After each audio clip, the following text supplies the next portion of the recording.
नमस्कार। प्रस्तुत है आज का चिंतन। नाम था उसका फकीर चंद, परंतु धन का उसके पास कोई अभाव नहीं था। धन के साथ उनका मन भी निर्मल था। वे सदा ही लोगों की सहायतार्थ धन खर्च करते रहते थे। किसी संत ने उनसे एक बार कहा था, सेठ, सबकी सहायता किया कर, प्रभु तेरी सहायता करते रहेंगे। तभी से वह दानी हो गया था, परोपकारी बन गया था। संत की बात भी मिथ्या नहीं हुई। वह जितना देता उससे अधिक पाने लगा। एक बार सेठ जी व्यापारिक कार्य से एक गांव में पहुंचे, जहां सब उनको अच्छी तरह जानते थे। उनकी सहायता प्राप्त करने में वहां के लोग किसी भी तरह पीछे नहीं थे। सेठ जी यात्रा की थकान से परेशान थे। भूख भी उन्हें व्याकुल कर रही थी, लेकिन न उन्होंने अपने मुंह से कुछ कहा, गांव वालों ने उनसे कुछ पूछा। सेठ जी को आशा थी कि गांव वाले उनकी आवभगत में पलकें बिछा देंगे, परंतु वे लोग ऐसा नहीं कर सके।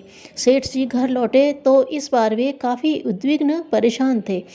बार बार यह प्रश्न उनके दिमाग को मथता रहा कि मैं सदा सबकी सहायता करता हूँ और वे सहायता प्राप्त करने वाले थोड़ा सा भी एहसान नहीं मानते। यह कैसी स्थिति है? उनका अशांत मन उत्तरोत्तर छटपटाने लगा। दैव योग से वही संत फिर उस गांव से गुजरे। गांव के बाहर तालाब के किनारे शिष्यों के साथ वट वृक्ष के नीचे डेरा डाला।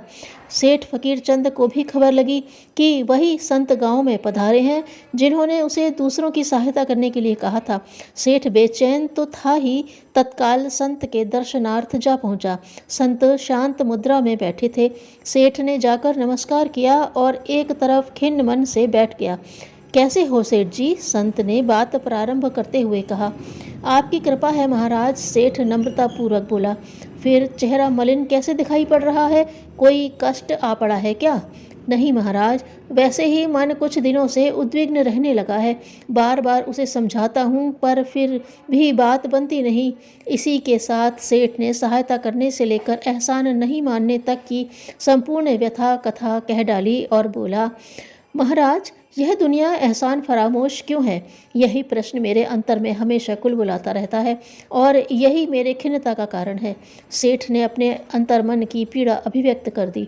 संत मुस्कुरा दिए, फिर गंभीर स्वर में बोले, सेठ जी, एक बगीचे में बहुत सी अंगूर की बेलें लगी हुई थी। उनमें मीठे मीठे अंगूर भी लगते थे। लोग उन्हें तोड़ लेते और खाकर चले जाते। यही क्रम सालों साल तक चलता रहा। एक दिन एक बेल दूसरी बेल से बोली, वर्षों से हम सबको अंगूर बांट रहे हैं। लोग स्वाद से खाते हैं और चले जाते हैं, परंतु कोई एहसान तक नहीं मानता, ना कोई धन्यवाद ही देता है। ऐसा क्यों है? हम कैसी अभागिनें हैं? यह वार्ता एक बुद्धिमान व्यक्ति सुन रहा था। उसके पास से गुजर रहे एक संत से यह प्रश्न दोहराया। संत बेलों के पास आए और बोले, अंगूर पैदा करना तुम्हारी मजबूरी है और मजबूरी का फ़ायदा उठाना लोगों की आदत है। इसमें एहसान मानने की क्या बात है? सेठ का हृदय पिघल गया। वह सारी बात समझ गया। उसके नयन बरस पड़े। वह कुछ भी नहीं बोल पा रहा था। संत बोले, तुम अपने पथ पर अग्रसर रहो। यह चिंता क्यों करते हो कि लोग तुम्हारे इस कार्य को महत्व देते हैं या नहीं? संत की बात सुनकर सेठ जी का मन अब स्वस्थ, प्रसन्न और निर्मल बन गया था। उसके अंतर में निष्काम कर्म एवं परोपकार की महत्ता बैठ गई थी। मानवता की सेवा से बढ़कर और कोई काम बड़ा नहीं हो सकता। धन्यवाद।